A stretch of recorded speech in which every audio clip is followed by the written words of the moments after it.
আসুন আসুন, এদিকে আসুন খালারা চাচিরা। একেবারে খাঁটি জিনিস পানির দামে দিয়ে দিচ্ছি, এমন সুযোগ আর পাবেন না। ভাই, আপনার মসুর ডাল কত করে কেজি? আপনার জন্য একদম কম রাখবো চাচি। বাজারে সবাই বিক্রি করছে 90 টাকা, আমি আপনার থেকে 85 করে রাখবো। আর ডাল দেখুন, একেবারে টকটকে দানা, রান্নার পর মুখে দিলেই গলে যাবে। তাই নাকি? তাহলে তো ভালোই। আমাকে 1 কেজি ডাল দাও বাবা, আর 1 কেজি লবণও দিও। এই তো নিন চাচি, একদম 1 কেজি, 1 গ্রামও কম হবে না। আমার পাল্লায় কোনো 2 নম্বরই নেই, সততাই আমার ব্যবসার মূলধন। নিন, এই আপনার ডাল আর এই লবণ। এই নাও বাবা, সৃষ্টিকর্তা তোমার ব্যবসায় বরকত দিক। জমিলা বেগম চলে যেতেই আরেকজন গ্রামবাসী এগিয়ে আসে। একটু দূরে দাঁড়িয়ে রবি সবকিছু নীরবে লক্ষ্য করছিল। মজিদ ভাই, আপনার কাছে খাঁটি সরিষার তেল হবে? আজকাল তো বাজারে সব ভেজাল। আরে ভাই, আমার দোকানে ভেজাল শব্দটাই হারাম। এই দেখুন, গানিতে ভাঙানো খাঁটি তেল, গন্ধ শুঁকে দেখুন, নাক একেবারে ঝাঁঝিয়ে যাবে। 1 ফোঁটা তেল দিয়ে 1 বাটি ভর্তা মেখে খেতে পারবেন। বাহ, গন্ধ তো বেশ ভালোই লাগছে। ঠিক আছে, আমাকে আধা লিটার দিন। এমন তেল সারা তল্লাটে আর কেউ দিতে পারবে না। আমার নাম মজিদ ব্যাপারী। একবার যে আমার থেকে জিনিস নেয়, সে আর অন্য দোকানে যায় না। কিছুক্ষণ পর হাট প্রায় শেষ হয়ে আসে। কিরে রবি, আজ হাটে গিয়ে কিছু কিনলি না? খালি এদিক ওদিক তাকিয়ে কি দেখছিলি? নতুন লোকটাকে দেখছিলাম, মজিদ ব্যাপারী। আরে, লোকটা তো দারুণ, সব জিনিস কত সস্তায় দিচ্ছে। গ্রামের সবাই তো ওর দোকানে ভিড় জমাচ্ছে। মাকেও বললাম পরের হাট থেকে ওখান থেকে সব আনতে। আমার কেন জানি লোকটার হাসি আর দাড়িপাল্লার কাটা কোনোটাই সরল মনে হচ্ছে না। তুই সবসময় সব কিছুতে বেশি বেশি সন্দেহ করিস। লোকটা কম লাভে বিক্রি করছে, তাই তোর হজম হচ্ছে না। আরে বাবা, সবাই তো আর মুনাফাকর হয় না। হয়তো আমি ভুল ভাবছি, কিন্তু জমিরা চাচির 1 কেজি লবণের প্যাকেটটা দেখে মনে হলো ওটা 1 কেজির চেয়ে কম। আর লোকটা যখন ওজন মাপে, তখন পালার একদিকে কেমন যেন একটা চাপ দিয়ে ধরে রাখে। তুই খেয়াল করেছিস?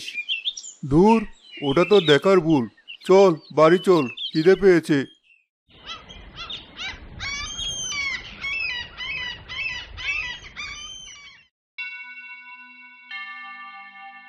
কি আজব, 1 কেজি লবণ আনলাম, দেখতে দেখতেই কোটার অর্ধেক খালি হয়ে গেল। আমার কি লবণ খাওয়ার পরিমাণ বেড়ে গেল? পাশের বাড়ির একজন মহিলা রহিমা এগিয়ে আসে। কে হয়েছে আপা? সকাল সকাল কি নিয়ে তো চিন্তা করছেন? আর বলো না বোন, কালকের হাটে নতুন ব্যাপারী দোকান থেকে লবণ ডাল এনেছিলাম। সবকিছুই কেমন যেন পরিমাণে কম লাগছে। ডাল রান্না করলাম, সেদ্ধই হতে চায় না, কেমন একটা পাথর পাথর ভাব। আমিও তো ওর দোকান থেকে খাটে খেয়ে এনেছিলাম, গন্ধে তো মন ভরে গিয়েছিল। কিন্তু কাল রাতে রুটি দিয়ে খেতে গিয়ে দেখি মুখে দেওয়ার পর কেমন যেন মোমের মতো তাল পাকিয়ে যাচ্ছে, কোনো স্বাদই নেই। তাহলে তো বিষয়টা ভাবার মতো। লোকটা মুখে এত মিষ্টি কথা বলে, কিন্তু কাজে এমন ফাঁকি। এখন কি আর করা যাবে, টাকা তো দিয়েই দিয়েছি, পরের বার থেকে আর ওর দোকানে যাব না। রবি ঠিক সে সময় জমিলা বেগমের বাড়ির পাশ দিয়ে যাচ্ছিল। তাদের কথাগুলো তার কানে আসে। কিরে, এখন ওই মজিদ ব্যাপারীকে নিয়ে ভাবছিস নাকি? হ্যাঁ, জমিলা চাচি আর রহিমা আপার কথা শুনলাম, তাদেরও একই অভিযোগ। ব্যাপারটা তো সহজ নয়, লোকটা জেনে বুঝে গ্রামের সহজ সরল মানুষদের ঠকাচ্ছে। তাহলে গ্রামের মুরব্বীদের বল, কাউসার চাচাকে বল, উনি বিচার করে দেবেন। হাটের দিনে সবাই মিলে ওকে ধরলেই তো হয়। প্রমাণ কি? আমরা যদি বলি ওজনে কম দিচ্ছে, ও বলবে আমাদের মাপার ভুল। যদি বলি জিনিস নকল, ও বলবে আমাদের রান্নার দোষ। লোকটা খুব চালাক, সরাসরি ঝগড়া করতে গেলে ও নিজেকে নির্দোষ প্রমাণ করে দেবে। উল্টো আমাদেরকেই অপমানিত হতে হবে। তাহলে কি করবি? হাত পা গুটিয়ে বসে থাকবি? না, ওকে ধরতে হলে এমনভাবে ধরতে হবে যাতে সে অস্বীকার করার কোনো সুযোগই না পায়। সবার চোখের সামনে প্রমাণ করে দিতে হবে যে সে একজন প্রতারক। কিভাবে করবি সেটা? আমার মাথায় একটা বুদ্ধি এসেছে, কিন্তু তার আগে আমাকে কিছু জিনিস জোগাড় করতে হবে আর নিশ্চিত হতে হবে। তুই আমাকে সাহায্য করবি? হ্যাঁ করব, বল কি করতে হবে। চল আমার সাথে। চাচা, আমাকে আপনার দাড়িপাল্লা থেকে মেপে ঠিক 1 কেজি ওজনের একটা পাথরের টুকরা দেবেন। এমন একটা পাথর যেটা আপনার বাটখারার সমান। পাথরের টুকরা দিয়ে কি করবি বাবা? পাটকারাটা নিয়ে যা। না চাচা, আমার পাথরই লাগবে। আমি ওটা দিয়ে একটা কাজ করব, আপনি শুধু মেপে দিন, যাতে 1 গ্রামও কম বা বেশি না হয়। দোকানদার একটা পাথর খুঁজে দাঁড়িপাল্লায় মেপে রবিকে দেয়। রবি টাকা দিয়ে পাথরটা নিয়ে নেয়। চল এবার মজিদ ব্যাপারীর এলাকায় একটু ঘুরে আসি, তবে এমনভাবে যেতে হবে যেন কেউ আমাদের সন্দেহ না করে। আমরা এখানে কেন এসেছি? লোকটা যদি এসে পড়ে? আরে চুপ কর, দেখ ওর দাড়িপাল্লাটা বাইরেই রাখা আছে। ও বোধহয় কোথাও খেতে গেছে। এটাই সুযোগ, তুই এখানে পাহারা দে, কেউ আসে কিনা দেখ। আমি আসছি। রবি এগিয়ে গিয়ে পকেট থেকে 1 কেজি ওজনের পাথরটা বের করে মজিদের পাল্লার একদিকে রাখে। পাল্লার কাটা 1 কেজির দাগের অনেক নিচে নেমে যায়। পাল্লাটি পাথরটিকে 1 কেজির চেয়ে অনেক বেশি ভারী দেখায়। যা ভেবেছিলাম ঠিক তাই, ওর পাল্লাটাই আসলে ত্রুটিপূর্ণ। এমনভাবে তৈরি করা যে সামান্য জিনিসও অনেক ভারী মনে হয়। ও যদি কাউকে 1 কেজি জিনিস দেয়, আসলে সে পায় 800 গ্রামের মতো। সর্বনাশ, তাহলে তো গ্রামের সবাই ঠকছে। এবার কি করবি? এখনো একটা জিনিস পরীক্ষা করা বাকি। চল ওর দোকান থেকে কিছু জিনিস কিনতে হবে।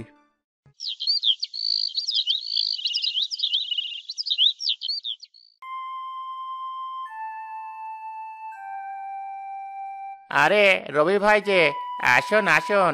আপনার মতো জ্ঞানীগুণী ছেলে আমার দোকানে এসেছে, আমি তো ধন্য হয়ে গেলাম। কি লাগবে বলুন? ব্যাপারী সাহেব, আপনার খাঁটি মধুর খুব নামডাক শুনেছি। আমাকে 1 পোয়া মধু দিন তো। অবশ্যই। এই নিন, একেবারে চাক ভাঙা মধু, খেয়ে দেখবেন, একেবারে অমৃত। রবি টাকা দিয়ে মধুর শিশি নিয়ে চলে আসে। এই সামান্য মধু দিয়ে কি প্রমাণ হবে? সব হবে, তুই শুধু দেখতে থাক। এবার চল কাউসার চাচার কাছে। ওনার সাহায্য ছাড়াই পরিকল্পনা সফল হবে না।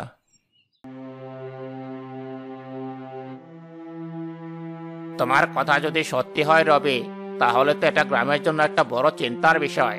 লোকটা তো সবার বিশ্বাস নিয়ে খেলা করছে। চাচা, আমি নিশ্চিত। আমি ওর দাড়িপাল্লা পরীক্ষা করেছি, আর এই দেখেন ওর মধু।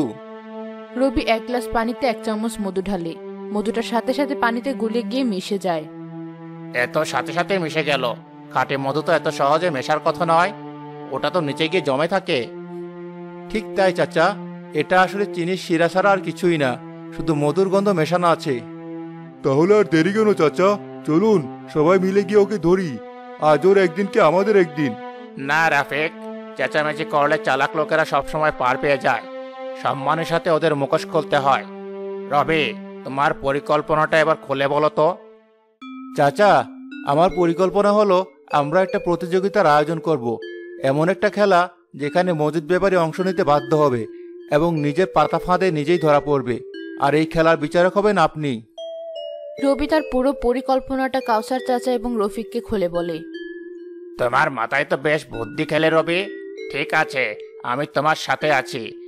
এই প্রতারককে এভাবেই শিক্ষা দিতে হবে। কে মাজেদ, ব্যবসা কেমন চলছে? আরে চাচা, আপনি আমার দোকানে এসেছেন? আসুন আসুন, বসুন। আপনাদের দোয়ায় খুব ভালো চলছে। গ্রামের মানুষ আমাকে খুব ভালোবাসে। ভালো তো বাসবেই। তুমি এত ভালো আর খাঁটি জিনিস এত কম দামে দিচ্ছ। আমরা তো তোমার মতো একজন সৎ ব্যবসায়ী পেয়ে ধন্য। সবই আপনাদের দোয়া চাচা, সততা আমার পুঁজি। ব্যাপারী সাহেব, আপনার পণ্যের গুণমান নিয়ে তো এখন গ্রামের সবার মুখে মুখে আলোচনা। তাই আমরা সবাই মিলে একটা চিন্তা করেছি। কি চিন্তা রবি ভাই? আমরা ভাবছি পরের হাটের দিন একটা ছোট প্রতিযোগিতার আয়োজন করব। নাম দেব সততার পরীক্ষা। সততার পরীক্ষা মানে? আরে ঘাবড়ানোর কিছু নেই, এটা একটা মজার খেলা হবে। বাজারের সেরা ব্যবসায়ীকে সেটা আমরা একটু দেখতে চাই। গ্রামের সব মানুষ চায় তুমি এই প্রতিযোগিতায় অংশ নাও, কারণ সবাই জানে তোমার চেয়ে সৎ এবং সেরা ব্যবসায়ী এই হাটে আর কেউ নেই। এ তো আমার জন্য আরো ভালো হলো। সবার সামনে আমার নাম আরো ছড়িয়ে পড়বে, আমার বিক্রিও আরো বাড়বে। চাচা, আপনি যখন বলেছেন তখন তো আর না করতে পারি না। কিন্তু খেলাটা কিরকম হবে? খেলাটা খুব সহজ। দুটো পর্ব থাকবে। প্রথম পর্বের নাম ওজনের কারসাজি নয়, সঠিক মাপের লড়াই। আর দ্বিতীয় পর্বের নাম আসল নকলের পরখ। ওজনের লড়াই? হ্যাঁ, বাজারের বিভিন্ন দোকান থেকে জিনিসপত্র ওজন করা হবে। দেখা হবে কার দাড়িপাল্লা সবচেয়ে সঠিক মাপ দেয়। আপনি তো বললেন আপনার পাল্লা 1 গ্রামও এদিক ওদিক হয় না, তাহলে তো আপনিই জিতবেন। সে তো বটেই, আমার পাল্লার সাথে কে টক্কর দেবে? ঠিক আছে, আমি রাজি। আর দ্বিতীয় পর্বটা কি? দ্বিতীয় পর্বে আপনার দোকান থেকে কিছু পণ্য যেমন মধু, ঘি, তেল এগুলো পরীক্ষা করা হবে। গ্রামের সবচেয়ে পুরনো আর অভিজ্ঞ মানুষেরা বলবেন কোনটা আসল আর কোনটা নকল। আপনি তো খাঁটি জিনিস বিক্রি করেন, আপনার তো কোনো ভয়ই নেই। ভয়? মজিদ ব্যাপারী ভয়কে ভয় দেখায়। আমার সব জিনিস খাঁটি। আমি যে কোনো পরীক্ষার জন্য প্রস্তুত। বলুন, কবে হবে এই প্রতিযোগিতা? আগামী শুক্রবার, এই হাটের ঠিক মাঝখানে। আর বিজয়ী ব্যবসায়ীর জন্য থাকবে গ্রামের তরফ থেকে বিশেষ পুরস্কার। পুরস্কার? তাহলে তো কথাই নেই, আমি আসবো, আমিই জিতবো, দেখে নিবেন।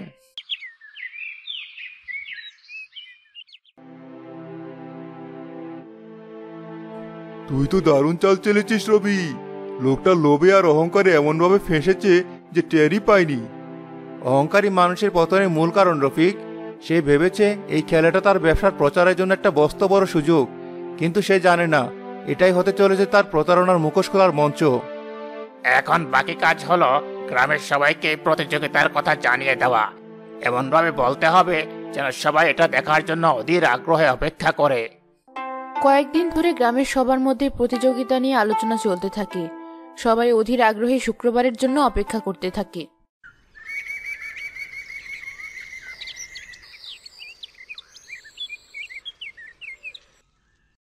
প্রিয় গ্রামবাসী, আজ আমরা এক আনন্দময় অনুষ্ঠানের আয়োজন করেছি। আমাদের হাটের নতুন ব্যবসায়ী মজিদ ব্যাপারী অল্প দিনেই তার সততা দিয়ে আমাদের মন জয় করেছেন। আজ আমরা একটা খেলার মাধ্যমে তার এবং বাজারের অন্যান্য ব্যবসায়ীদের সততা এবং পণ্যের গুণমান পরখ করে দেখব। আপনারা সবাই কি প্রস্তুত? হ্যাঁ হ্যাঁ হ্যাঁ হ্যাঁ হ্যাঁ হ্যাঁ। তাহলে আমাদের প্রথম পর্ব শুরু করা যাক। ওজনের কারসাজি নয়, সঠিক মাপের লড়াই।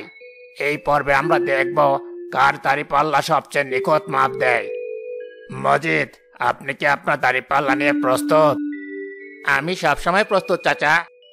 খুব ভালো। রবি, তোমার পরীক্ষার জিনিস নিয়ে এসো। রবি ভিড়ের মধ্য থেকে একটা বাক্স নিয়ে আসে।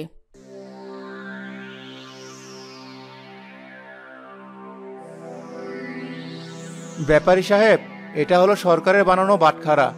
এর ওজন ঠিক 1 কিলো, না 1 গ্রাম কম না 1 গ্রাম বেশি। আপনার দাঁড়িপাল্লা যদি সঠিক হয় তাহলে এই বাটখারাটা চাপানোর পর কাটা ঠিক 1 কেজির ঘরেই দাঁড়াবে। মজিদের মুখের হাসিটা সামান্য কমে যায়। সে সরকারি বাটখারা আশা করেনি।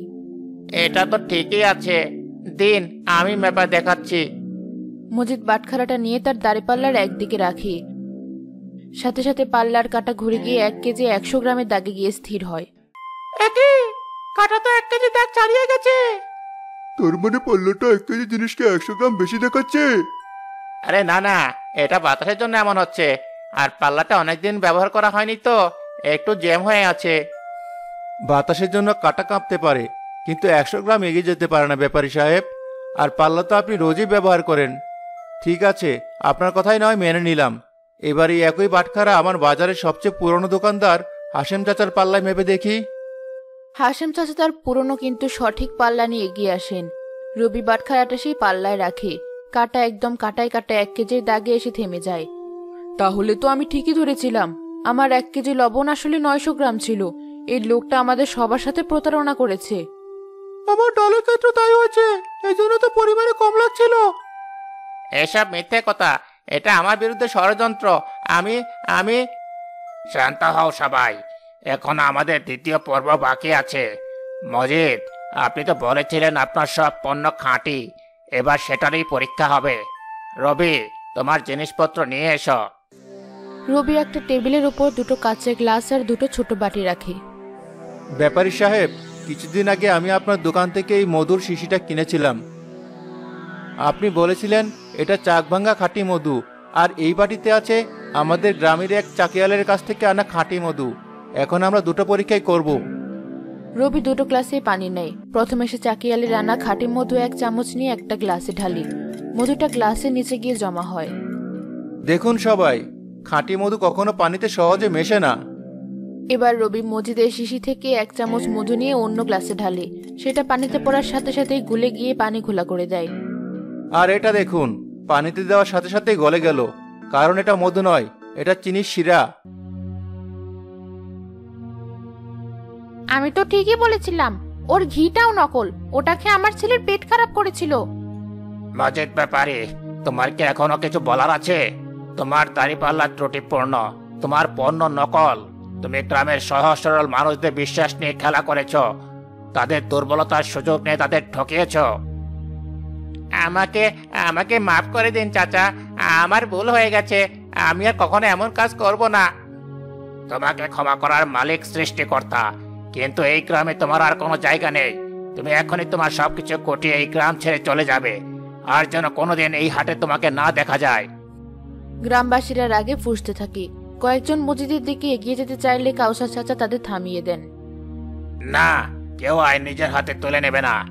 ওর বিচার যা হওয়ার হয়ে গেছে, ওকে চলে যেতে দাও।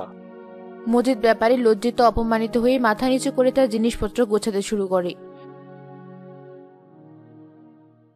কিছুক্ষণ পর মজিদ চলে গেলে সবাই রবিকে ঘিরে ধরে। বন্ধু, আমি তোর উপর অহেতুক সন্দেহ করেছিলাম।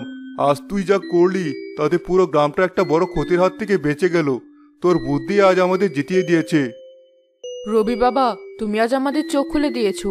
সৃষ্টিকর্তা তোমার ভালো করুক। ঝগড়া বা মারামারি করে সবসময় জেতা যায় না। মাঝে মাঝে বুদ্ধি দিয়ে এমনভাবে চাল দিতে হয় যাতে প্রতিপক্ষ নিজের তৈরি করা জালেই ফেঁসে যায়। রবি আজ সেটাই প্রমাণ করে দেখিয়েছে। আজ আমাদের গ্রামের ছেলে রবি এই সততার পরীক্ষার আসল বিজয়ী।